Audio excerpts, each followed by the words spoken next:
Hi, this is Kevin Conroy, and you're listening to the GeekCast Radio Network.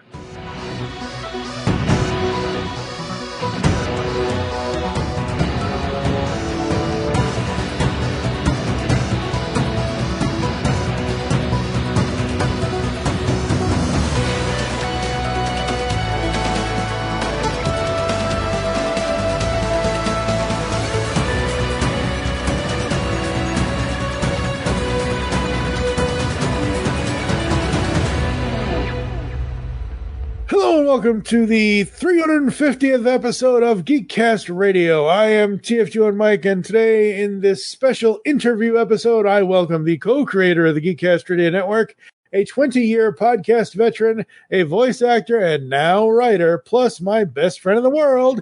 It's Stephen C. Phillips. Yeah!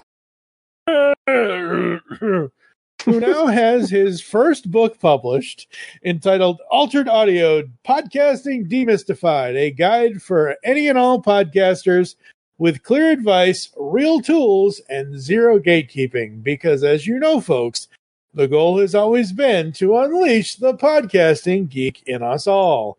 Hi, Steve. How are you? Good. How are you? I'm good. See, the goal there was to basically fake not knowing you. And congrats on the release of the book. Any initial thoughts before we jump into the questions? No, just waiting to be peppered with questions at this point. Yes, I'm going to assault you now. He's gonna... Would you like to be a pepper too? That's right. I'm a pepper. Don't you want to be a pepper too? That's right. It's an old Dr. Pepper joke. All right, so we got 3 sections here, folks. We're going to talk about talk to Steve about his voice acting, his podcasting, and his writing. But got about 18 or so questions, maybe a couple more in the random section. You never know. Starting out with the voice acting, you say in the book that the original dream was to be a voice actor. All these years later, you have gotten to live that dream in several projects. What was your favorite part about the voice acting process that you went through? So when I first got started, it was on the Transformers Headmasters fan dub. And I had a piece of crap LabTech desktop mouse, or not mouse, microphone, and it was one of those $9 microphones, you know, those ones that plug into the microphone port. Yep.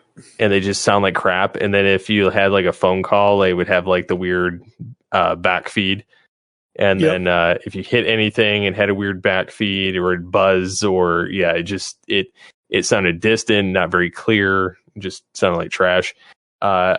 I learned how to do that, and I learned because I was like, I have no idea what to record these in, and I was using like Windows Sound Recorder because that was my exposure to it at that point in time. And the other guys in the stuff, they're like, we use Goldwave, and I'm like, what's that? I'm like, is that Soundwave just different? And they're like, no, it's Goldwave, and it's essentially like I don't even know if it still exists, but it's like a at the time. Oh, it does still exist. They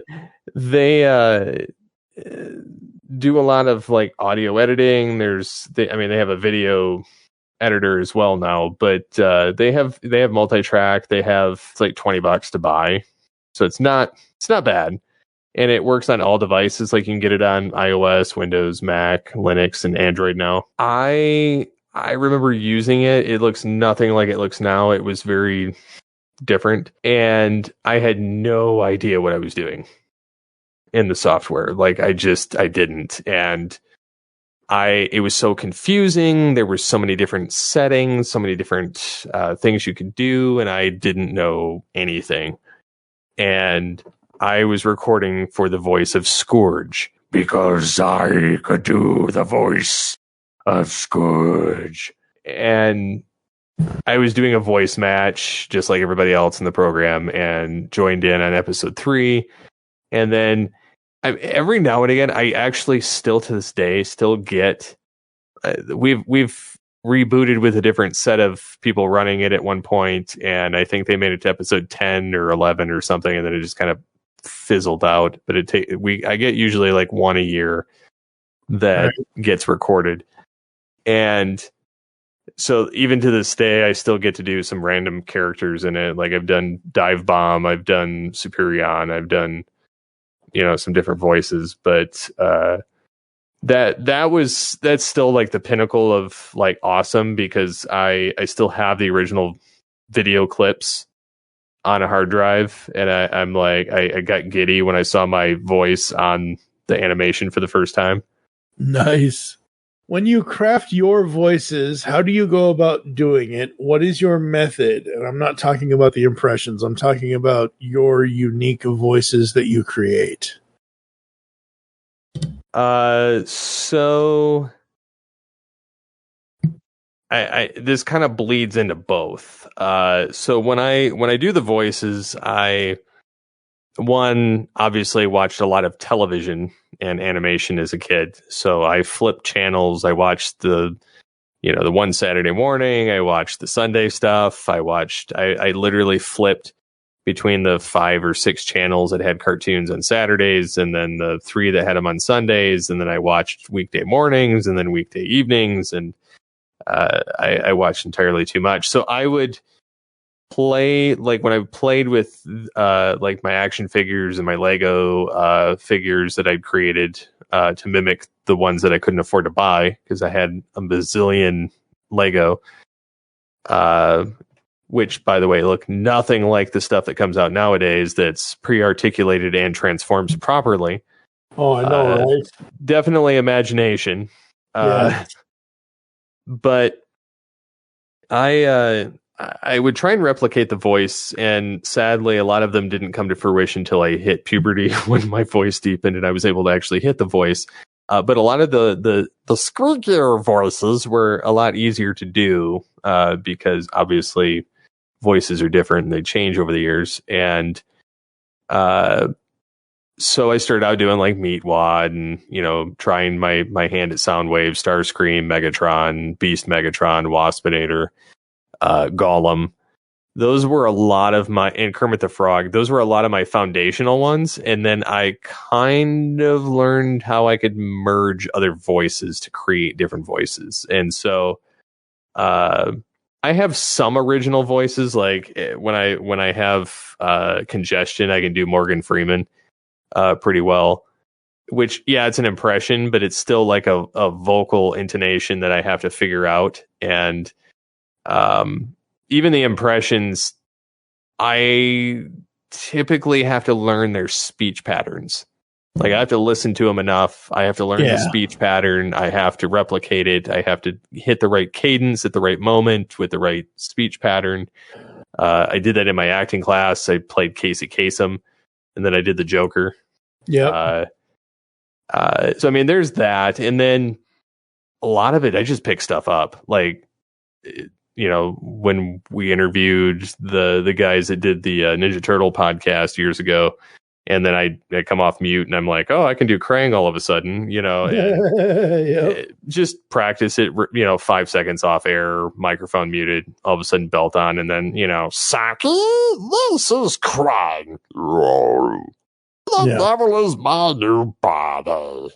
And so, I mean, a lot of those voices just come out of just hearing them for years and learning what they say. But when I produced an audio drama for 3.5 years, I couldn't always do an impression.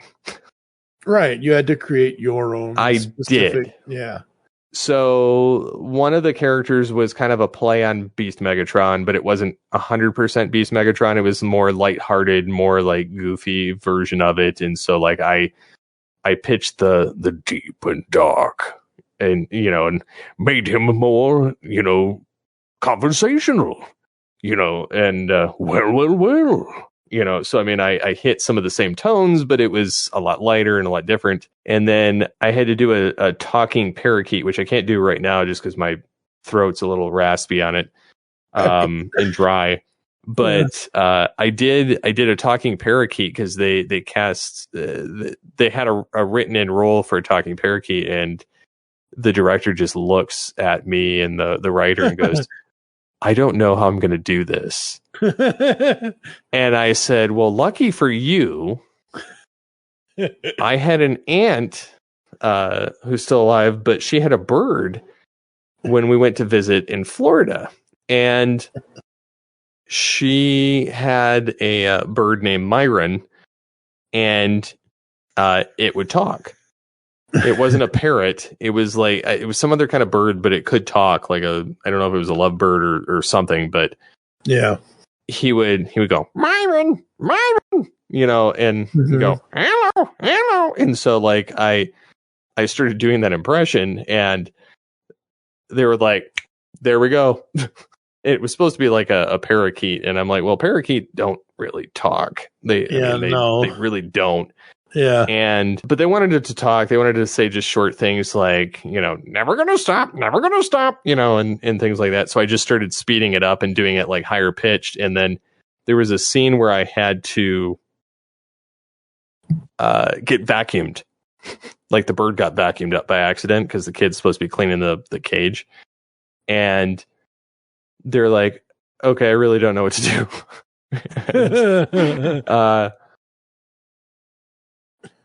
So I said, well, I have this idea. And the director's like, let's see how it goes. And of course, you know, Mary's recording for it too, because she played my wife in the program because I cast her that way. And there's this scene where our imaginary son in the program, like it's another kid, not our own, but that plays our kid, and he goes, you know, vacuums him up, and the bird's going, you know, and something to that degree, and you know, a lot more squeaking and squealing and things like that. And I did a quick, you know, number of that, and director's like, it's great. I need it longer. And so I'm like, and so I immediately like just chugged some water, gurgled it for a second, you know, and then went at it and recorded a couple different takes of it. And he's like, throat hurt yet? And I was like, yep. And so I did that, and there was an instance where I had to play a Scottish character, which I was trying to do Scotty, but I was like, he's not off. Like my impression of him and James Doohan's voice in Star Trek are not authentic Scottish accents. Like they're just not. Because mine was an impression of James Doohan doing Scotty, you know, a Scottish accent in Star Trek. And I was just, this person that wrote it was like, I want to see you do the voice, Steve, and yeah, good luck. And I was like, gee, thanks. And we didn't have access to a Scottish actor, and they joked around like they were going to hire somebody off Fiverr for a hot minute there, and then push came to shove that day, and they're like, I got to get it done today. I don't have time to wait. What do you got? And me, being the overly critical one, I watched a butt ton of YouTube videos to get the vocal pattern and the cadence and the speech pattern down. And I rewrote all of the dialogue for the Scottish character so that I could say it exactly how it needed to be said, like how they trim the words, how they, you know, the cadence of it, you know, and it looked like a mess. Like I couldn't even barely read it. And when I got down to it, I'm like, I have no idea what this is saying at this point. Like, cause I translated it in a sense. And so I got in the booth and I just started, you know, well, how do we got, you know, and just kind of added some of those lilts in there and things. And I'd watched a ton of them from voice dialect coaches on YouTube and other people that are Scottish that were watching, you know, like James Doohan, and then watching, I forget the other guy's name, that did Scotty in the reboot films. You know who I'm talking about. Anyways. Yeah. My brain is having a hard time remembering actors' names anymore, but you know who I'm talking about. And so anyways, they were like, his was not too bad. His was a different dialect, but it works. They were like, James Doohan is not Scottish. And then they were talking about Chris Pine doing a Scottish accent. Simon Pegg, yeah. And so they talked about Chris Pine doing a spot-on Scottish accent in a film on Netflix. And man, I can't remember. It was The Outlaw King. Oh, and it was about Robert the Bruce. Mm-hmm. And I think I was supposed to be playing the same character in this script. And I watched this film 4 times and mimicked every time they said something so that I could get the cadence down and the voice down. Went in, recorded it. I could probably replicate it if I tried, but yeah, it's very difficult. And then I created another character like Ranger Bob, which was a take on Patrick Warburton doing his role from Emperor's New Groove. Oh, nice. Kronk. Yeah, the Kuzco watched, and yep.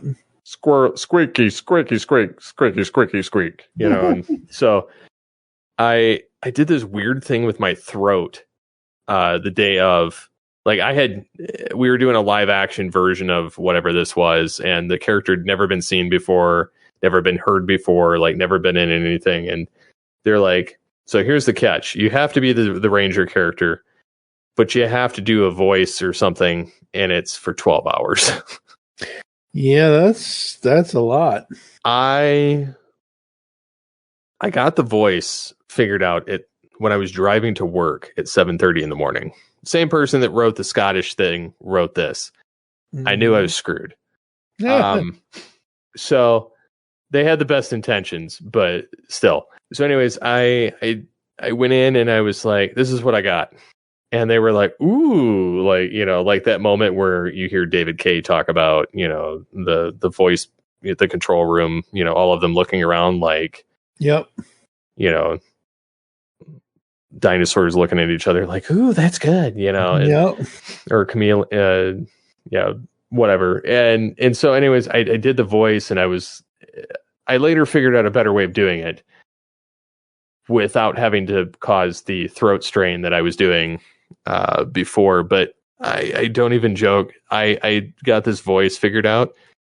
I could not get out of the voice for 12 hours because I tried at one point during lunch to talk normal, and I lost the voice. Oh, and no. I still had like 6 hours left to shoot. And I was like, all right, I got to go outside for a few minutes. I got to go get this thing back. And I listened to my recording that I sent earlier in the morning, and I'm like, how did I do this again? And so now this is the voice of Ranger Bob. So he kind of talks like this when he's talking, and, the squirrelies, and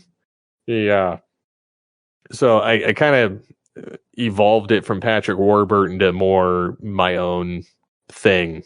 And, he's like, oh, affirmative, kind of like he's like some weird, goofy military guy, but he's actually a park ranger. And then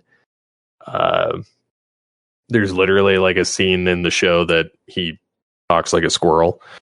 Or doesn't talk like a squirrel, but he's like, I gotta go find my nature friends and see what the squirrels are doing, or something like that. And there was a whole mini series with him doing like nature nuggets for kids or whatever. And like, I came up with the premise, and then I was like, okay, now I gotta do the voice through all of them. Yep. Absolutely. All right, switching over to podcasting. This one is more of a diatribe than anything else, but in the book you chronicle your podcasting journey, so we want readers to be able to read it for themselves. But 20 years later, did you ever think you'd have a network with 20 or more podcast shows that equal over 4,000 episodes covering many different geeky topics, of which The numbers are futzy with me on this, but 85% you're a voice on. Sounds about right. No, I didn't think I would still be doing this, to be honest. Not to mention the fact that starting off with TF Wire and doing, 15 War Story episodes, doing, an episode of Play On, doing an episode of TF Wire proper, and then doing all things Transformers and brainstorming all these other shows, getting to collaborate with like Twig and TF Anonymous and so many other different, What's on Joe Mind and all these other programs that I'm sure I'm forgetting quite a few at this point. But no, I didn't see myself doing as many. Like I've probably done more podcasts than what I can remember at this point, including like, the kids podcast that I produce. Like I did a number of those and I wrote a number of those, and those are dramatizations. And so those are different. I did some for my kids' school spirit day for years. And now, weirdly enough, I've been going around, and I don't know if this cuts into another question because I have no frame of reference here. You devil. I, weirdly enough, have been getting asked more and more to speak and present on podcasting, more locally than anything else. But I do have another, like, I actually have almost a webinar live stream type thing. Awesome. Coming at the end of September. Actually for a bigger organization, so than just a local thing, which, don't get me wrong, I love doing the local thing and I love talking to the kids as long as they're receptive. But I'm super geeked for that. Plus, I like the community, and the community doesn't cost me anything to be in. I'm writing an article right now about podcast associations. So, that's going to be a fun one.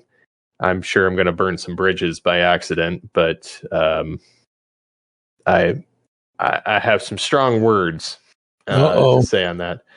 But anyways, yeah, it's definitely been interesting, and I've always dreamed of writing a book. So this is something cool, like getting to design it, getting to see it in print form. I have multiple copies of my own book sitting around. I have one in my display cabinet now. Nice. I have one, which that's the Barnes & Noble one, which I'm like, okay, that one's my other proof copy that's in pristine condition. My Amazon versions is not for resale. Both my boys have read through, or Ian's still reading through it. He loves the anecdotes. Like I think he got bored. He got bored when the anecdotes ran out. Because like he got stalled on chapter 3, and then he's just kind of like, I'll get back to it soon. He's like, because he was asking me all kinds of questions when he was going through like the intro and the prologue, the prologue and the chapter 1, chapter 2, and so it was interesting going through that. But yeah, I would have never seen doing as many podcasts as I've done and writing a book or getting to teach about it, which oddly enough I enjoy, even though I'm not like this award-winning podcaster or somebody that's getting asked to these big events or paying for these big podcast associations or just because I haven't done those particular things doesn't mean I don't know what to do. Yeah. It's more so I don't have the time or the funds to do what some of these people are, getting on the road running with. And it's because, and again, that's why clear advice, real tools, and zero gatekeeping. I'm not trying to not trying to lie to people in the book and go, oh, if you buy my book, you'll make money. You'll be a big time podcaster. It's like, no, it's like, it's work. These are the tools that I've seen. These are the evolutions of things. These are the places to find what you need without having to do like a bazillion Google searches and try and find what actually works. Mm-hmm. And so that was kind of my premise for this, was like, I want to help people figure out, like, this is easy street. Like, skim through, find what you're looking for, and not deal with, like, because honestly, you don't need the gear. It doesn't matter. Like, I mean, you can record on your phone nowadays. Like, I've done it. Yeah. I've recorded, you know, conversing with you and Kai on Discord and not even had a microphone hooked up, and it sounded just fine. Yeah. So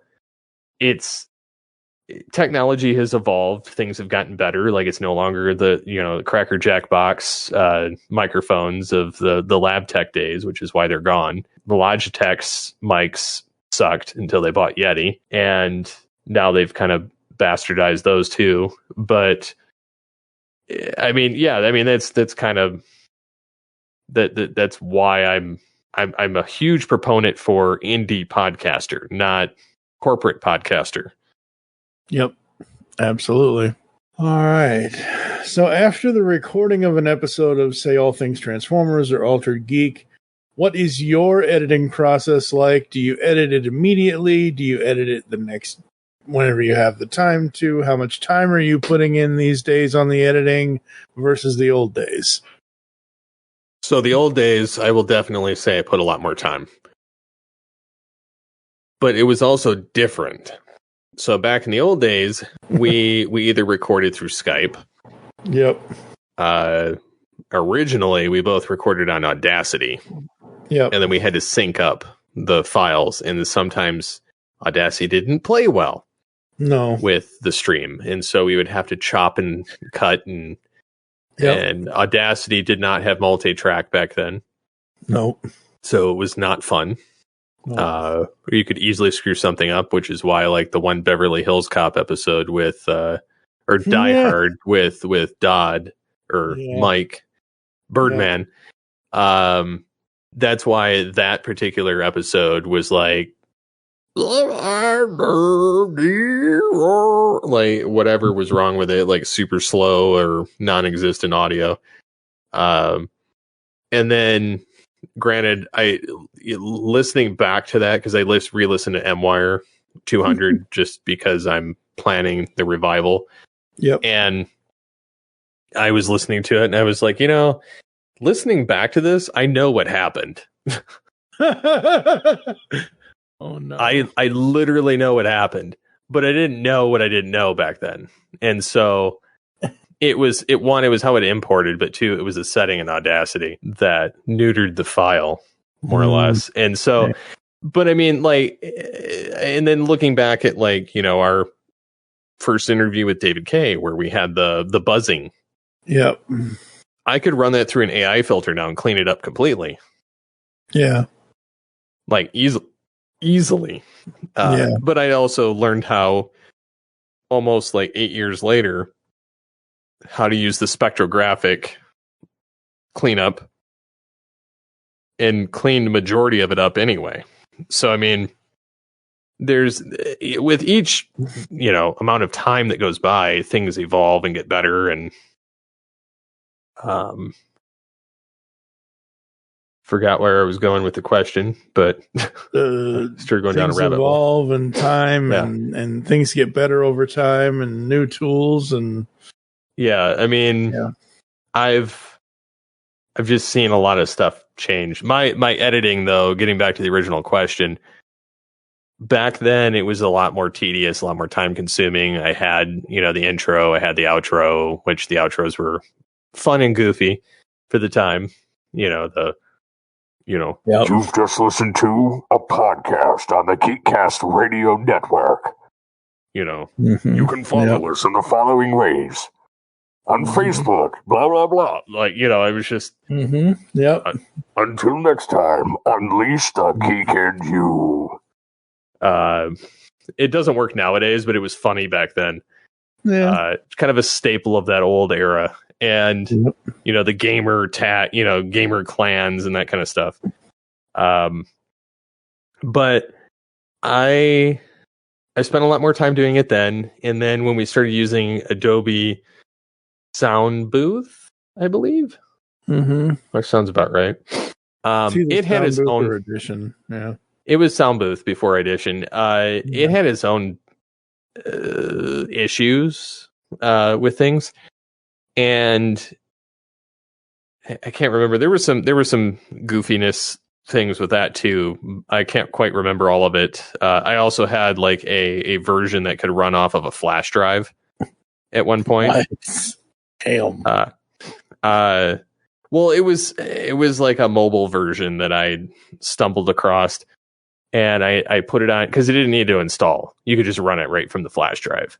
Right. Yeah. And so I used that for years because it was easier when I was on the go, or like when I was out somewhere, or like when I worked at the dealership, I had a computer that I used in between, work and things that I had going on, like my lunches. I would literally edit on lunch, or I would edit college classes, and I learned how to do all this stuff through that. And then eventually got Audition when they phased out Sound Booth, and Audition was better and had a lot more features and was just capable of a lot more audio formats, whereas Sound Booth wasn't.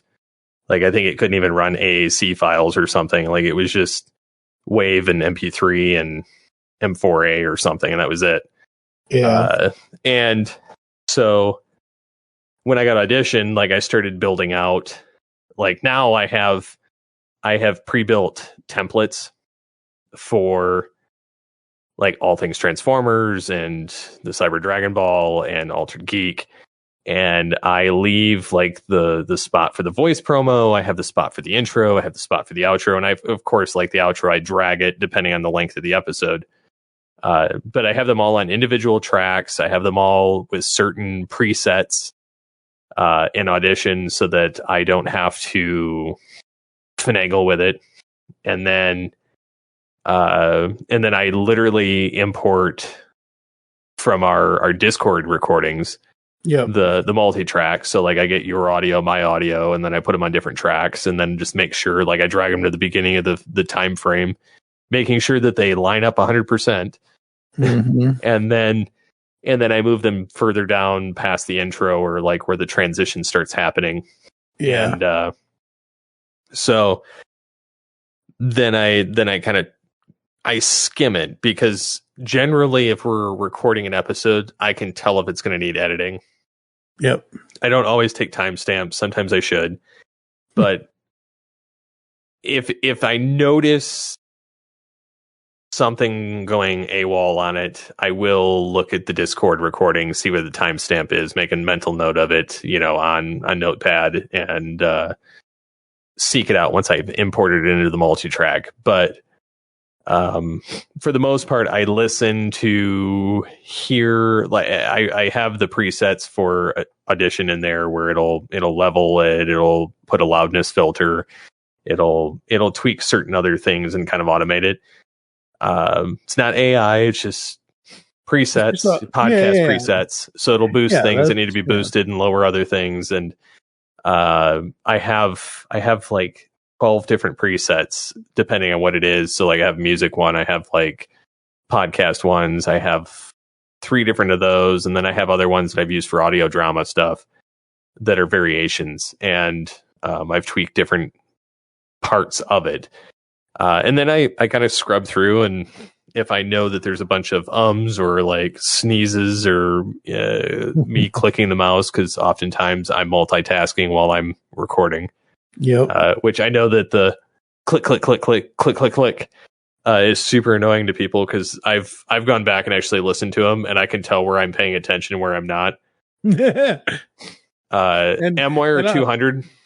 Oh no! I was listening to MWire 200, and I'm like, okay, I totally. Well, I didn't edit it. You did. Yeah. So I wasn't actively paying attention to what was going on. Like, I mean, I was paying attention to the conversation, but I think I was playing Star Trek Online. Oh, I'm sure you will. because I was laid off, and I was like, it was my, Yeah. I think my first layoff, and I was like, whatever. Yeah. No. Or maybe it was my second And- layoff. I don't know, but it was funny regardless. And I was listening to it. And I'm like, okay, I am annoying. No, you're not. No, Okay, I meant the clicking. The clicking. Yeah, I understand.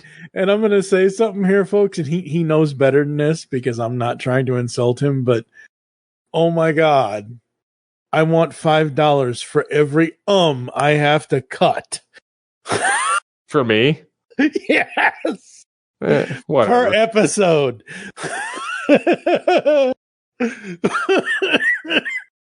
And most people will say, oh, but you can leave that in. And I'm sitting here thinking, no, you can't. There's a perfectly good way to sit here and have a conversation and talk to someone So and not they do have software now. It's called Descript, and it will scan and create a transcript of the entire episode, and you can have it find the verbal crutches and remove them, and it tightens up the audio automatically. How much does it cost? And is it? I have no idea, but it is I know they have a free version, but I know that it uses part of the cloud to filter it and to clean it up. But it does do that. Like it will show you the transcript. You can go through and find all the ums or the uhs or the other double word verbal crutches, and it'll go through and it'll remove them all. Nice. And so they do have software out there. I'm trying out a new one from Daniel J. Lewis right now that I'm on the beta test for, and I can't say what the name of it is. Granted, I don't remember what the name of it is, but that's fine. It helps build chapters, and it helps build like time for like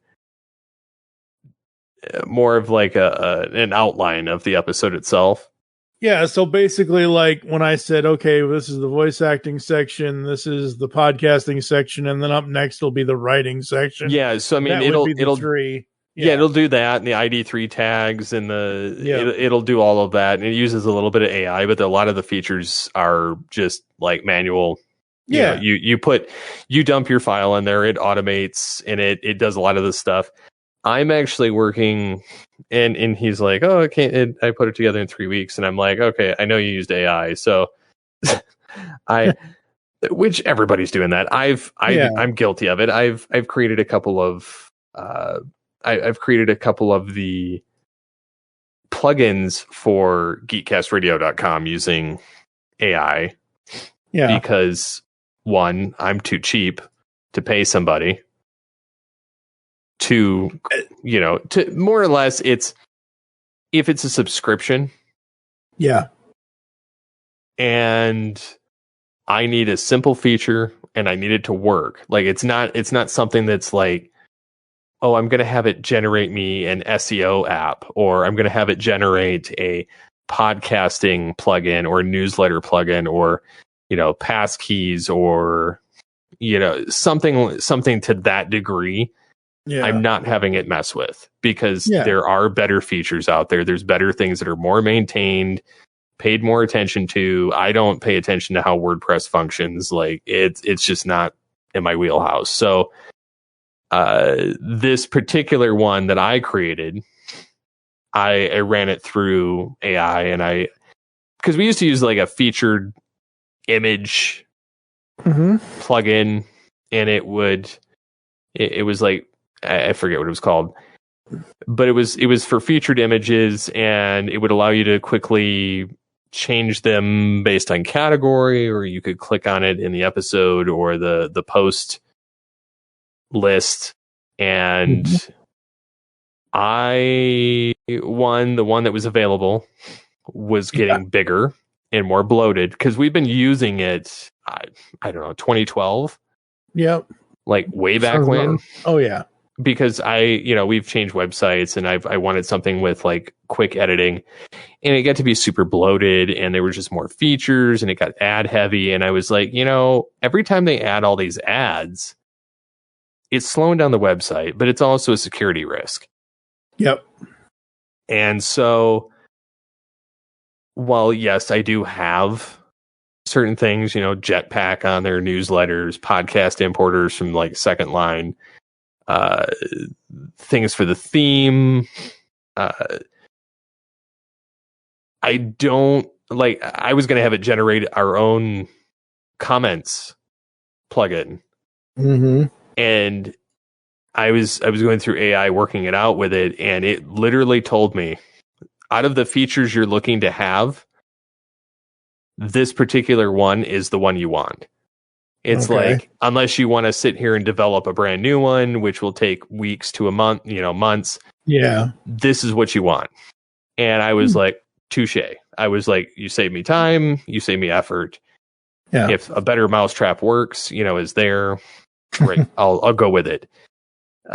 Anyways, I created the a featured image plugin, which is the only one that I have actively running right now. I have some others I'm playing around with and tweaking and messing with, but this one, I got all the features I wanted. There's no crazy dashboard, no crazy settings thing. It's just literally, it works. And again, you're using the artificial intelligence as a tool. I'm using it as a tool to write the code. I'm telling it what I want, and then I'm telling it, and then I'm troubleshooting it. I'm testing it. I'm seeing if it works and does what I want. And then I'm working on the UI with it. But and I'm developing a couple other ones. I'm actually working on an actual standalone program that because we're talking about editing, it reminded me, where I wanted to automate all of these things. But where you can drop in the raw files, it will slap on the intro outro, it will, things like that. But I want it as a standalone program where, one, you could plug it in with an API through AI if you so chose, for like transcripts or things like that. My main goal with it is 90% of these different things people want easy. And then also 90% of the things out there are subscription. An indie podcaster does not have the money. No. I don't have the money. I could pay for it, yes. But if I paid for every service that had a subscription, it'd be like paying for cable television. Pretty much, yeah. So I'm very, and as I've mentioned, I'm very indie podcaster. I'm not for the corporate people. I'm not for these people that are trying to sell a product. Yes, I'm trying to sell a product. My thing would be a one time. Oh yeah. I want it to work. It's like Levelator. Yep. That thing doesn't exist anymore. Unless you have it. And it essentially would also have that type of thing built into it. But I'm not taking anybody's code. I'm not doing it. I don't know where the AI, designs it. And I will say 60% of the time, the code don't work. Because I've had that issue with even my WordPress plugin. But it's very much a trial and error thing. And it, when I get something that works, I let it know, and then it tweaks it, troubleshoots it, and we kind of build it collaboratively. And so my goal is to create this thing where it's like a one-time purchase, and it's not like stupid expensive. Yeah, there'll be a kickback towards me on it, but it's not. It's nothing that's going to break the bank. It's like it's well under the price of a video game. Oh yeah, but again, just because it's a kickback towards you, you're obviously going to then put that back into the website or back into the production cost. Well, 100%. You're not out. We're not out here making money, folks. Like we said earlier, we've never been doing this to make buku bank of money or anything like that or whatever. If we ever made money, great. If we ever got paid collectively, Yeah. But I'm also not under the flag of being like, oh, we got bought by Amazon. We're Wondery. We're also not going to have jobs. Yeah, exactly. Yeah. So it's that kind of thing. I'm trying to. I don't love modern, where modern podcasting is going, because you're getting all these people trying to sell a product, all these hothead corporate people for these big corporations trying to sell their product and trying to rip people off, and it's like, dude, just, I mean, that's why the book, like, it's not an expensive book. It gives you the keys to stuff. It's not a dummies book where it's like 8 times the size of my book and costs, $30 or whatever. Yeah. Like, I mean, mine's a fraction of the cost, but this literally will fit, this is like a production handbook that you can carry with you, and it's lightweight, and so. Absolutely. All right, back-to-back questions here. What is your favorite type of podcast episode to listen to? News, storytelling, or review show? Depends what it is. Okay, well, storytelling specifically to give you something like Podcast Approach or Origins or something like that, where a story is being told. So they all kind of boil down to, am I interested in the topic, and am I going to learn something? Okay. Because if I don't find value in the topic nature, or, I mean, the guest matters to some degree. Like, I will fully admit there are some Origins people, I don't listen to their episodes because I don't know who they are. Yeah, that's and fine. Doesn't resonate. So there's one that there's also the familiarity. Like, do I know who this is? Do I know what this is for? Like, I'll listen to a review show a lot more often, but I also do listen to some news shows. Like, there's some video shows on YouTube that, I'll listen to that. I don't know if they have a podcast component, but I do listen to some of them. But I'll also go back and listen to some of our old stuff because I can't honestly remember what we said. Like, it's like, the MWire 200. I didn't remember any of that. Like, but I also recorded it forever ago, and so it's very much just. One, I'm getting older. My memory is not as great as it once was. Plus, I'm dealing with different stress stuff in my life now that I didn't have then. And granted, it's not as bad as back then, but still, there's just more things occupying it. But like, I was re-listening to, because I was sharing it with somebody on Discord. I was re-listening to the 4,000th episode of All Things the overall 4,000th episode of the network. And in that episode, I said, generally, if you tell me an episode number of any of our podcasts that I've been on, I can tell you what topic it is. Like, if you tell me Tooncast episode 1, well, that's the Nintendo tunes. If you tell me Tooncast episode 10, that's He-Man and She-Ra. Like, I can do that kind of stuff, but I couldn't tell you what in the hell was said on that episode. I would have to actually go back and listen to it, kind of thing. And yeah, but yeah, I don't know. I think for me, when it comes, anyway, so here we go. What is the opposite end of this question? What is your favorite type of podcast episode to produce? Same thing. News, storytelling, review show. I think they all kind of tie into one at certain times. Kind of, sometimes they do, but I like the news shows just to kind of keep up on stuff, and then I also like the review shows because, again, I can also do that. But yeah, I don't know. I'm a fan of all of them to some degree. It just depends on the topic nature. Yeah, absolutely. All right. 2 more questions in this category, then we get to the writing. What did you see as your biggest challenge in podcasting 20 years ago, and what do you see as your biggest challenges today in 2025? 20 years ago. Hand coding the website? That's right. I absolutely hated that. And I tell people, do you remember the day when you used to have to hand code your RSS feed? Well, I do. I remember doing the art. I remember doing the website. I remember having to manually update the website because it wouldn't automate. I remember having to manually do the RSS feeds. I remember having to, and edit, and then somehow find time to be like, oh, I'm going to produce more episodes. And somehow we recorded like 4 to 5 to 6 episodes a week, sometimes 3 a night. Yep. So that's how we recorded 4 to 5 episodes a week. We would do 3 a night. That's how we got. I honestly don't know how I had the time for that. I mean, granted, different place in life, but yeah.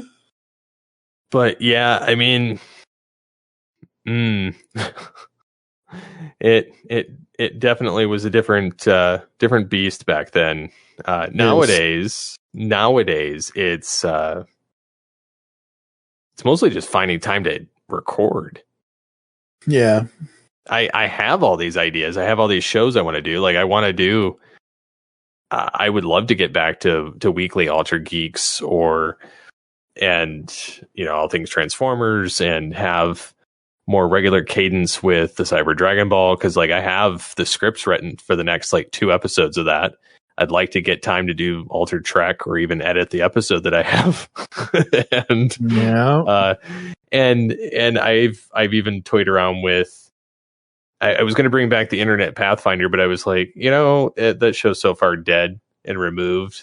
I'm better off doing a brand new show for Altered Audio. Yep. And kind of going from there.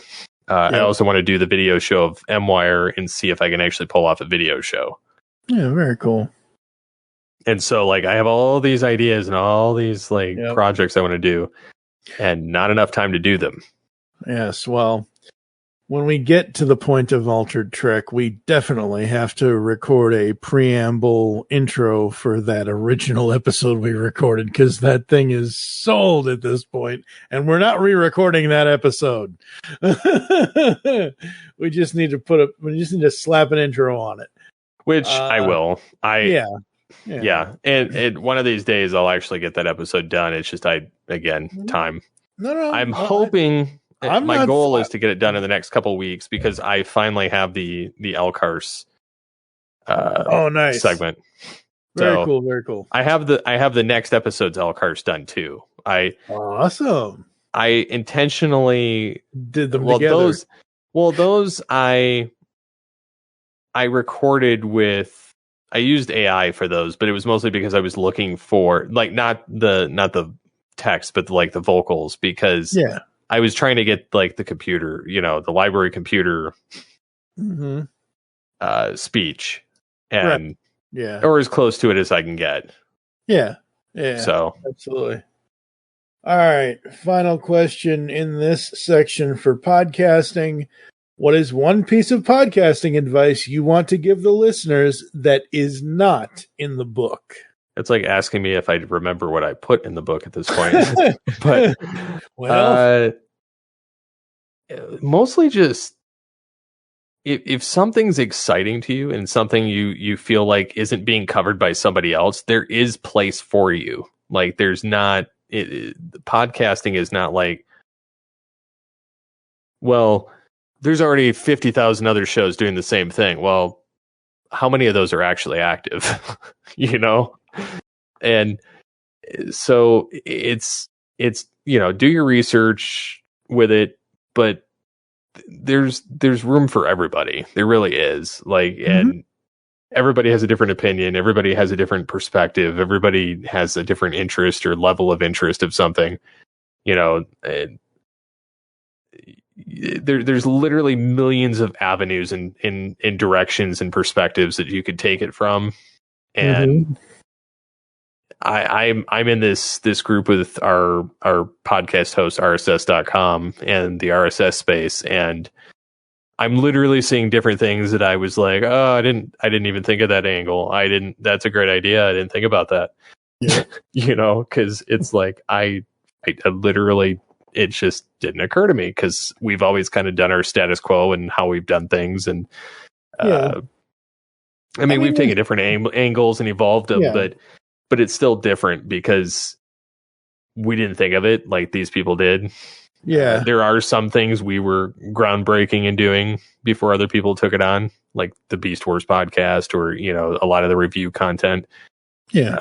That's why we were big until like close to 2016 when it kind of the bubble burst and everybody got in. And then it got big again during COVID. Yeah. And then that bubble burst again because a lot of people that got involved with it jumped off after. Well, yeah, because everybody was at home and everybody didn't have anything to do, and everybody found podcasting. It was like, oh my God, we can just sit at home and talk to each other. Well, no shit, Sherlock. All right, folks. Yeah. All right, time to get into the writing. So, just to give a little preamble here, folks, we know this interview is all about the Steve, but background here on me, I've been writing for 31 years. I was 14 years old when I first started writing back in 1994. Many different things. I considered myself a writer before a podcaster, and now I'm obviously a podcaster and a writer. And I'm saying all this in order to ask you, Steve, had you ever had the writing bug? Were you a voracious reader as a kid? Because that's what got me into wanting to be a writer. I read a lot of books as a kid in the 80s. So what got you into the whole writing thing? So in the 90s, I used to read a crap load of books. Mm-hmm. I burned through books like no other. My mom took me to used bookstores. I had a couple of shelves. She had we had kids' books galore, like in our bedroom with a bookcase my dad built, and it was pretty hefty. I mean, it was probably about 4 foot. It was probably 4 foot wide by like 5 foot tall, full of books that we had. They were all, your classics or your Disney or your, various stuff that you get from the Scholastic or the book fair or things like that. And my mom has some of that stuff still, and my brother has the rest of it, and I got some of the books. And so I had, Power Rangers, G.I. Joe. I had buttload of comic books that were coming. I loved Star Trek back then and read all of pretty much any book that had to do with Kirk or the books written by William Shatner for Star Trek. I had, and I read them all, and they were, like 300 and 400 page books. And I would take them to school. I'd read them. So I had a huge vocabulary, at least while writing. Vocally, I don't speak as intelligently as I write. And there's oftentimes I write a word down. I have no idea what it means, but I know it fits in the sentence. and I know that's the right word. I just, I can't define it or know what it is, like just right. But it's somewhere in my brain where it's like, no, this is right. I'm telling you. And I'll look it up, and I'm usually like 99% of the time it fits. But no, I used to read a ton of those books. I used to go to the bookstore. I used to get comics. I used to watch, like I said, a crap ton of animation and in film and television series, and had all these different storylines floating around in my brain. I'd play with the action figures and the Lego, and I'd build my own scenarios and my own storylines. Then I started writing my own and recording them on video, which the timing of this is so ironic. I was digging through my desk looking for something the other day. I can't remember what. And I found these old home videos that my brother had transferred from VHS to DVD. Nice. And like we have our Christmas one from like 89 to 96, and then we have like a general one which was like, I don't even know what's on it from 89 to 91, just random stuff with like one of those old Sylvania camcorders that are huge. And then there's another one that says Steve's Home Videos, which is from 94 to 97, which butts right up against time of Star Trek Generations coming out and my parents getting a divorce, since we had the basement converted into a makeshift Enterprise bridge. Oh, wow. So we put masking tape on the floor for the transporter. We had, a pool. We had a air hockey table. We had a TV, and then we had a computer system, which I had the red alert sound recorded from the TV. And then I'd created my own graphics for the red alert on the screen. And we had a computer chair that looked like the Enterprise A's computer, the captain's chair. Of course, my brother's got the crappy chairs and I got the nice one. Just nature of the beast, and, dressed in the stuff and had all these weird storylines going on. And then there's other ones where I know I'm recording in front of like stories that I wrote on paper or a typewriter or word processor that I would read in front of the camera. And yeah, it'll be interesting to go back through that, because like I said, I have no idea what's on it, but it'll be fun. Very cool. Very cool. How would you define your writing style for Altered Audio and beyond this first book? Very conversational, very kind of anecdote, I used a lot of plain English and, in some regards, some metaphors and spelling it out for people. More or less, I'm being very frank with people, very open. Like it's like, you've got a voice. Use it. Here comes, the part most creators dread, where most of the magic happens. Post-production. Like, that's right. Yeah. It isn't just about cleanup, it's a lot of mindset stuff. It's a lot of like reframing how you're thinking about things. And, it's kind of showing that, a lot of the content is fly by the seat of your pants, see what works, pivot. Yep. Because I even name drop, ATTF, Ultra Geek, MWire. Mm-hmm. Even I even touch on like burnout. Yep. Absolutely. It's like, and why you came back, Mm-hmm. The podcast feed quieted, life got loud, mic sat still until listeners spoke up, miss your voice is all things Transformers coming back. Your show helped me through a rough patch, I was like, I didn't relaunch for the metrics. I did it for the, the connection, that's right. for the conversation, We've never done this for the metrics. Never. No, I don't give a rip. Like, if people love it and listen to it, the metrics show that it's resonating. Great. Yeah. I'm still going to record an episode. Like, exactly.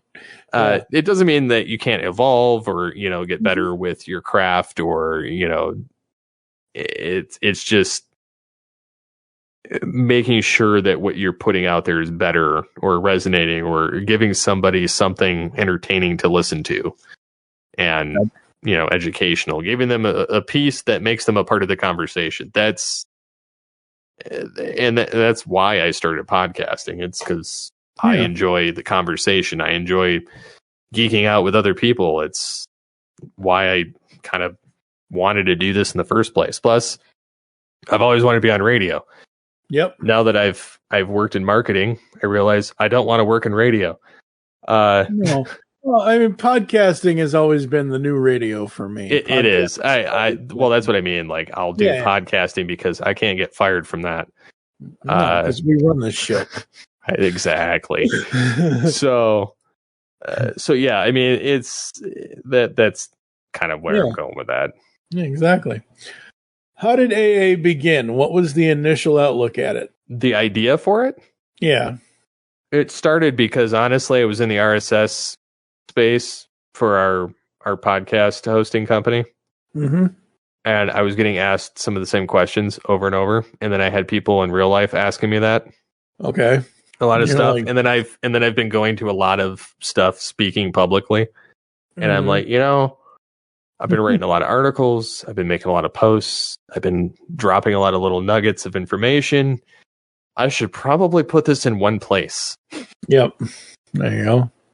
And so I was like, I need to put this all together. And when I started writing it, a lot of it was, I had a lot of redundancies in places. Like I had chapters going and there were some redundancies between chapters. And I was like, because I did use some AI, but it was mostly layout. Yeah. And I was like, where am I repeating this? And where can I make it more concise? Or like, can I merge this with this and have it still make sense? Because like I was trying to wrap my head around. I'm like, both are great information. However, don't need to say the same thing in 2 chapters. Yep. And so I was able to, like, it was like telling me how I could reframe it. And I was like, okay, so I can put it here and I can do this with it. And I can, so I was able to make it cohesive on my own. And it was great being able to throw a lot of that in there. And like, a lot of it was just kind of making sure I had a place to put it. Cause like I've probably, I've forgotten more than I'll remember on podcasting. And like, I was taking like articles I wrote from years ago and on podcasting and on audio editing in general. Because I've done both sides of it. Like I have a media degree, and then I have a slideshow that I was using for my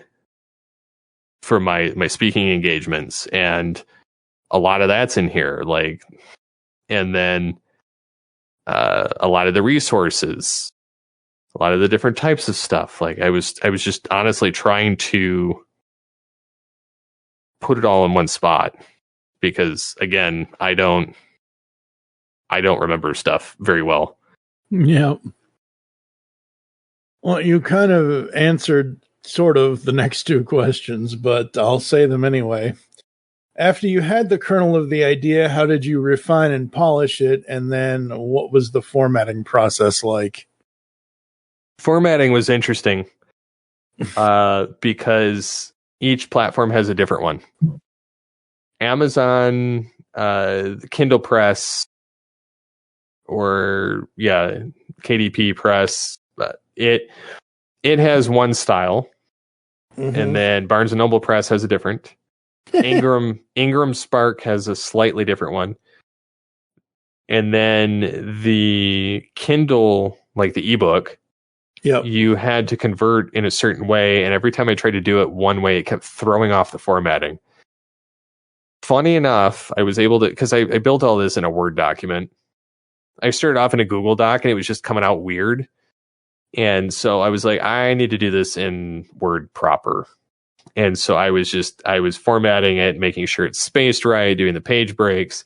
And then I had to learn that because I have the specialized font for the logo for Altered Audio and the cover page on the inside, I figured out how you embed fonts into the file, which I didn't know how to do before.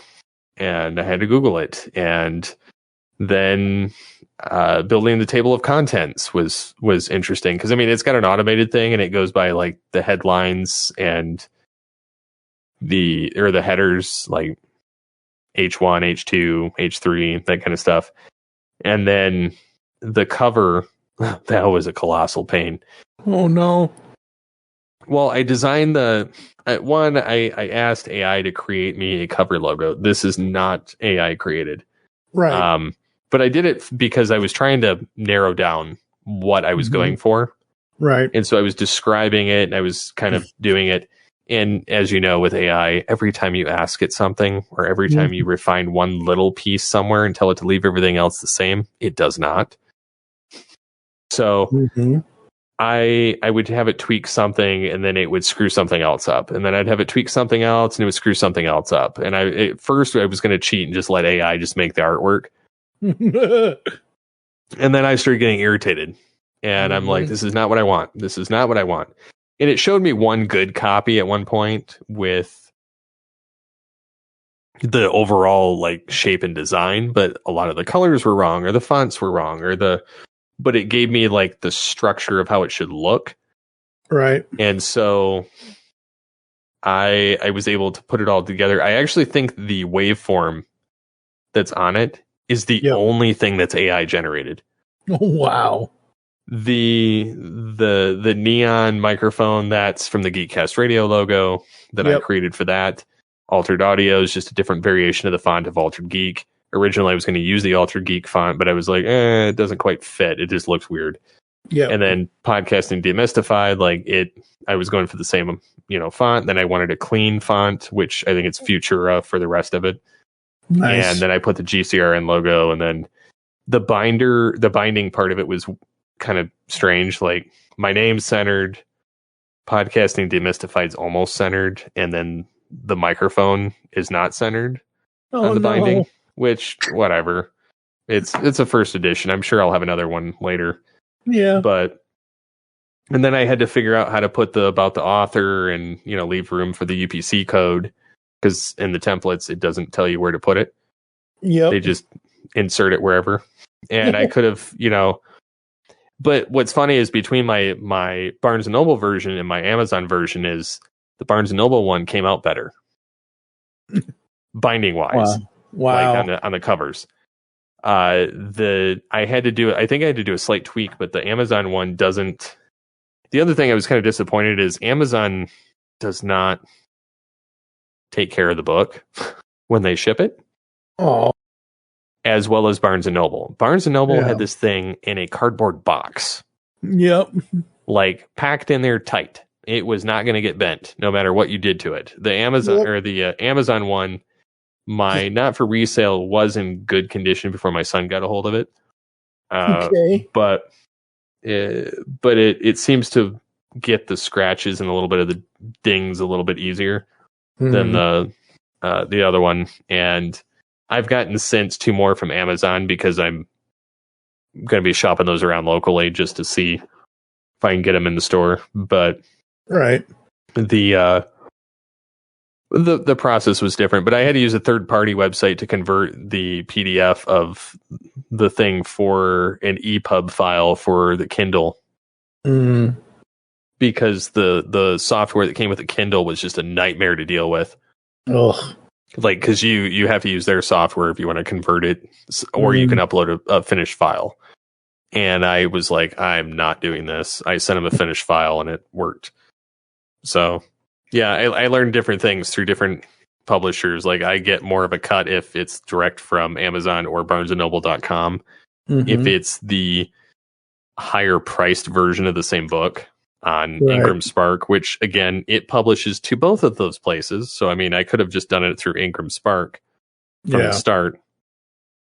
But the problem with it is I don't get much of a cut from the Ingram Spark version, which is funny.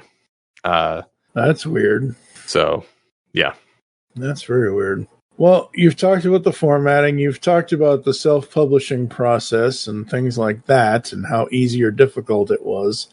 So how did you approach this knowing everything? Did you approach it knowing everything you wanted it to be, or was it a project that changed over the time as you created it? It slowly changed. I honestly wasn't sure how much was going to go into this, and every time I thought I was getting closer to being done, I would have a conversation with somebody in the RSS space, and then I was like, "Oh, another nugget! Oh, another nugget!" Damn it! Because I would write out all these different things, articulating something, and I literally crap you not, dude. I probably have another 10 to 15, maybe even 20 pages worth of stuff saved in another document to incorporate for a second edition of this book, which means the next one will probably come out, next year or something. Like, I'm not going to release them this close together. Coming August 2026. Might even be sooner. It might be May or June, but you know what I mean. But yeah, hello. But I'll probably have a second edition of the book I'll probably tweak some of the covering. I'll probably tweak, to more or less differentiate it from V1 to V2. Yeah. And I definitely have more stuff to add to it. I was like, well, and part of me was like, do I hold off on releasing and just put these in there, or do I, what do I do? Like, what's the best method here? Like, do I just continue with my original plan and just save these for V2, or do I pump the brakes on it and put them in there? And I'm like, well, if I do that, then I'm probably going to be pushing it out another month. And then I was wait like, for V2. Yeah, I was like, honestly, there's going to be enough stuff that changes. I'm probably going to have to redo some of what's in this book now, because even one of the podcast newsletters I dropped in here by Chris Peterson, download, he just sent out an email today saying that he's done with his newsletter because he got picked up by another organization in podcasting. Jesus, okay. So like literally, like that information is outdated. Yeah. But I mean, I have other things I would put in here, like, podcast conventions or podcast associations, audio dramas. Like, I mean, there's probably another like 20, 30 pages worth of stuff I could throw in here now. But it was stuff I forgot about, honestly. Like, I forgot about podcast conventions. I forgot about, producing audio dramas. I forgot about, which is funny because I worked in it for 3.5 years. And exactly. But I mean, I think I was so focused on the indie aspect and the fact that, like, these are your different avenues. These are your different, playgrounds. Yep. Like I'm having a conversation, like I'm doing another teaching engagement with, 5th and 6th graders this week. And I'm having a conversation with a guy this week about, podcasts and like the conversations about like podcast hosts, guests, and, sponsors and stuff like that. So I'm having a conversation about that during my lunch tomorrow. So yeah, I mean, it's just lots of different doors have opened, one between the book and two for the fact that I'm just very ingrained in the podcast sphere right now with helping people. Just no charge, no nothing, just here's stuff. Yep. Very cool, very cool. All right, so final question. What advice do you have for authors of this type of book? Of podcasting or of just like the tips and tricks and the way that you formatted your book, and just because this is not a novel, this is more of a guide. It's a nonfiction guide. So what would you say to authors of that type of book? Don't make it difficult. Like, I mean, yeah, you can have like diagrams and different stuff in there. I wasn't going to go through all that extra to create like a dummies book. Cause like, I mean, if you want a dummies book, get a dummies book. Like, I'm not trying to be a dummies book. Yeah. I also don't like dummies books because it's information overload. It's a lot of times like over explaining something. It gives you the information, but it's honestly like I feel like it just kind of, a lot of these books are too much. Yep. And so like, to me, it's just make it simple, make it something you want to read. Like honestly, that's the easiest explanation I can give you. Yep, absolutely. All right, folks, you've waited the whole interview, you've waited the whole episode for me to ask him this. Where's the audio version? Yeah, I've had a few people ask me that one. Oh, we've talked about this off air, and I've given him a couple of ideas, but after I've read the book, it's like, it's not that he doesn't want to do, and he'll say this himself, but it's not that he doesn't want to do the audio version. It's that it's more so after I've looked at the book, I see why he says it's not really the book itself is not translatable into audio. Basically, what I think he could do is take all of the anecdotes and all of the actual written sections of it where he's talking about his experience, which is what I think you said you are planning on doing, is doing some sort of altered audio podcast version, right? Isn't that what you said?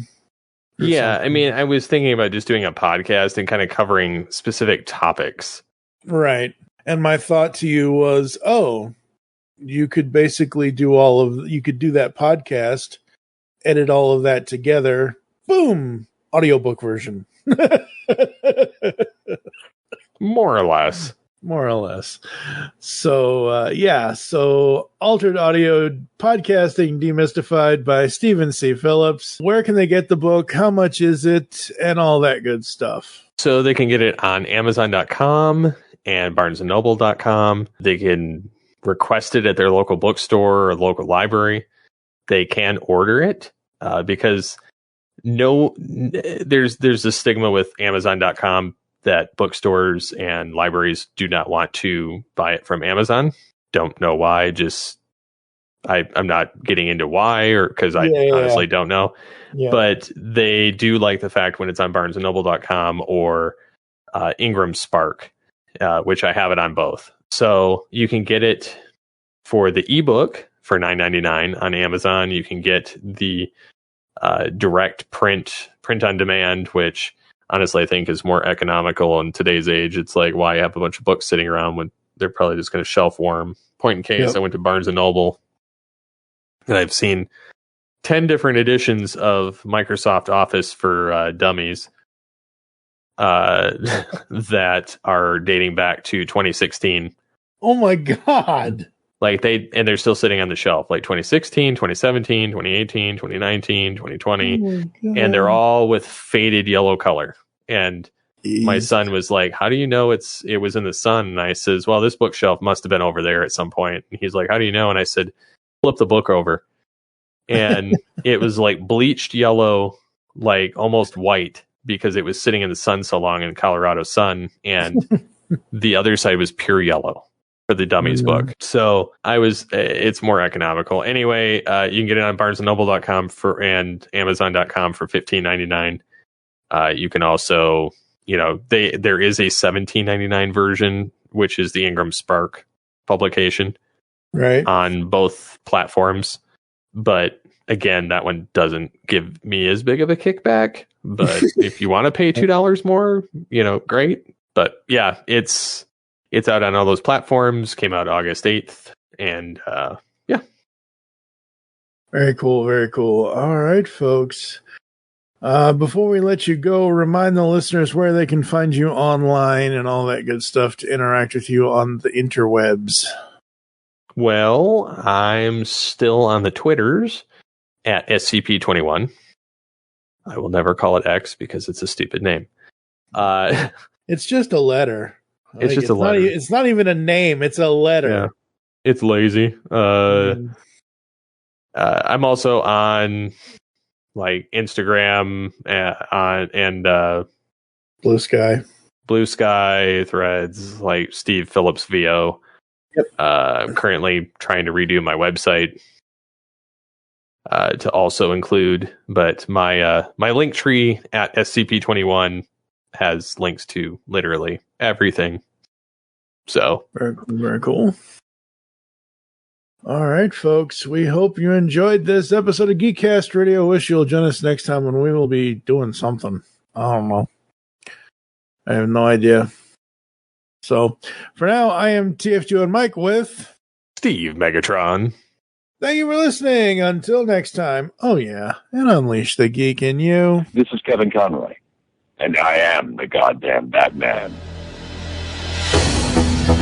You've just heard a podcast from the GeekCast Radio Network. If you enjoyed this discussion, head over to GeekCastRadio.com to check out this episode's post for more insights and links. Interact with the show. Feedback at GeekCastRadio.com. or interact with us on X at GeekCast Radio and on Facebook at GeekCast Radio Network. Don't forget to subscribe to the GeekCast Radio Network of podcasts on your favorite podcatcher. So until next time, unleash the geek in you.